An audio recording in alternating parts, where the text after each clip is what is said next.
Imagine being stuck in a kind of loop inside a cave where no matter which direction you take, you always end up in the same place. You don't know how you got there, and you have no idea why there's no way out anymore. The only thing you're certain of is that time is passing. The hunger is creeping in, the cold from the stone walls seeps into your body, and worst of all, you're completely alone.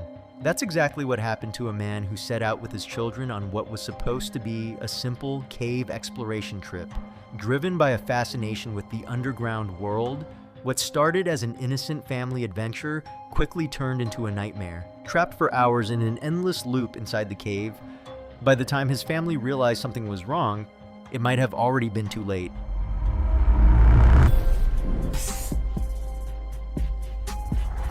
Welcome back to Abyssin.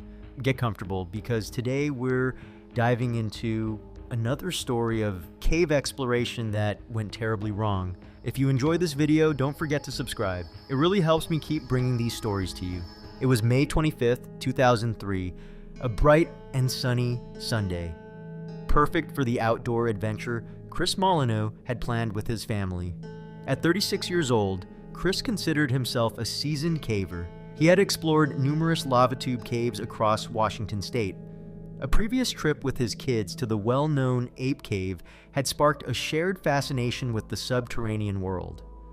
That day, he wanted to nurture their curiosity even further by taking them to a lesser-known location, Ice Rink Cave. The night before, Chris had programmed his GPS using coordinates he found on a forum for cave explorers. He studied the map carefully, paying close attention to the multiple entrances and the icy formations that gave the cave its name. The plan seemed perfect for a family outing: a short hike from the parking area, a quick tour underground, and a return home before dinner. But even with all his careful planning, Chris couldn't have predicted that this trip would become his worst nightmare, and soon you'll understand exactly why. The family rode in their old minivan as it climbed slowly up a gravel road maintained by the U.S. Forest Service, winding through the mountain terrain. Chris stopped the car roughly 600 feet from where the GPS marked the cave entrance. He grabbed the essential gear and led the way along a faint trail through the palm pine trees. Before long, they spotted a dip in the ground with a dark crack in the center, what looked like a sinkhole. Chris assumed this was the entrance to Ice Rink Cave. He checked the opening against his map, but hesitated.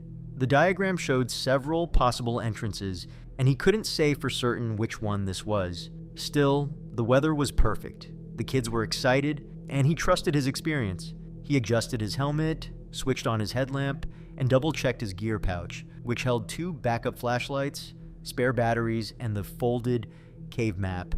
As a habit, he slipped the car key into his pocket. It might seem like a small detail that he didn't leave the car key behind, but as you'll soon see, that one decision would prove crucial for his family's safety.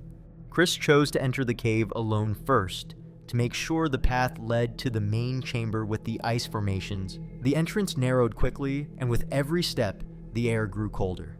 After descending about 100 feet, he hit what looked like a dead end, except for a side passage barely 18 inches high. He unfolded the map under his flashlight beam and confirmed his position.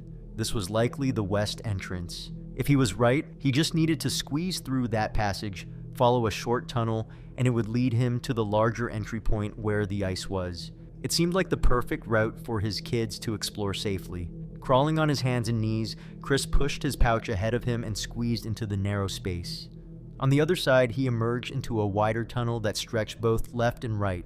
According to the map, the main entrance should be to the left. Confident, he continued in that direction, lighting his way as he moved deeper into the darkness. The tunnel seemed endless. Eventually, he reached a section filled with collapsed rocks from the ceiling, a cave, and that wasn't shown on the map. That unsettled him, but he figured the map might be outdated or overly simplified. Carefully, he made his way through the debris, convinced the exit was just ahead. Honestly, the moment you find something in a cave that isn't marked on the map, that should be a clear sign to turn back. But that small oversight pushed Chris even closer to the nightmare waiting for him. Finally, he reached a blockage made of dirt and rubble. There was no natural light at all. This spot looked nothing like what was marked on the map. Glancing at his watch, he realized he'd been underground much longer than he'd told Michelle he would be. He turned around in a rush, increasingly anxious about his family waiting above. After walking for what felt like an eternity, he came upon another blocked entrance that looked eerily similar to the last. Confused, he wondered if it was the same one or a different collapse altogether.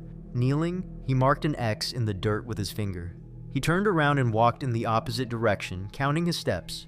Around step 400, his flashlight revealed the same X. Reality hit him hard. He was trapped in a closed loop. Trying to stay calm, he took a deep breath. The only logical explanation was that the entrance he'd come through had to be hidden somewhere nearby. He began inspecting the outer wall of the circular tunnel carefully, inch by inch. Time felt like it was speeding up. He'd already been inside for over an hour. Michelle must have been panicking, and the car key in his pocket now felt like a lead weight. His family was stuck outside with no way to drive and no way to call for help. Still nothing. No tunnel, no crevice. He retraced his steps again, this time feeling along the inner wall. Again, nothing. His flashlight seemed dimmer now. Even though the batteries were fresh, the darkness felt like it was closing in. To avoid losing his sense of direction, he began tearing pieces from the cave map and leaving them at distinct locations. Piles of rocks, strange formations, and the blocked entrance. After 3 full loops and no sign of the exit, his worry turned to panic. His breathing quickened and sweat ran down his face despite the cold. He had now been trapped for over 5 hours, walking in circles. That narrow passageway he had come through felt like a fading memory. Every rock now looked the same. Exhausted, Chris slumped onto a stone, trying to recall whether he had turned left or right after exiting the tight corridor. He couldn't be sure of anything anymore. Another hour passed. Time had lost meaning. The silence was nearly absolute, broken only by the crunch of his footsteps and the sound of his labored breathing. It had been 6 hours, and Chris was still trapped in the loop.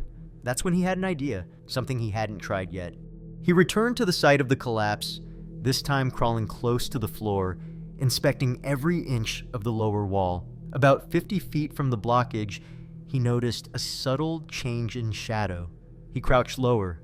There it was, an opening, just under 20 inches high, partly hidden by a bulge in the rock. Relief washed over him, quickly followed by disbelief. The exit had been there the entire time. He had made a wrong turn right from the start. He had gone left, just like he remembered, but by nearly completing a full loop around the cave before encountering the blockage, he mistakenly assumed the exit must be on the opposite side. Chris had finally made it out, but there was one more problem. The parking lot was empty. Michelle and the kids were gone.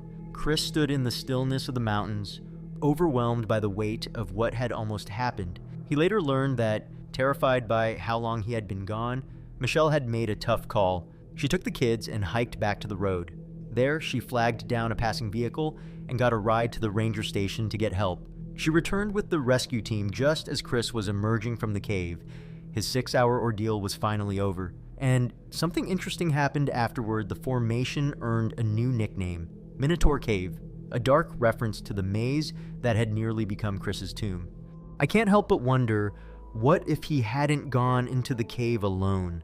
Do you think things would have turned out better or worse if he'd gone in with his family? Let me know in the comments. And if you thought this story was intense, wait until you see the one popping up on your screen right now. It started out just like Chris's adventure, but it ended in a much more tragic way. Don't forget to leave a like and subscribe if you enjoyed the video. It really means a lot. Thanks so much for watching, and I'll see you in the next one.